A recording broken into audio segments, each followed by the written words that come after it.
Welcome to Mechanic. Today on Mechanic we have a 2015 Chrysler 300.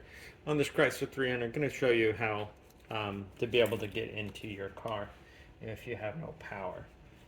Start with this is your key fob that comes with the car, and so you try to hit the buttons, it won't unlock because there's no power. Whether there's no power in this in your fob, where you may need to change the battery in here, or the car itself has no power.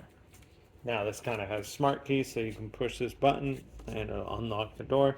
Otherwise, we have a manual key right here. And so what you need to do is we have this little tab here. Push it to the side there. That is able to get out your manual key. And then you would be able to unlock your car by turning it of the counterclockwise to unlock the door, and now you can be able to get in. So that's how you would get into your car manually, in case you need to, if you're having if you've got batteries that are dead, whether it's this one or the car battery itself. Thanks for watching Mechanic, where you can be the mechanic.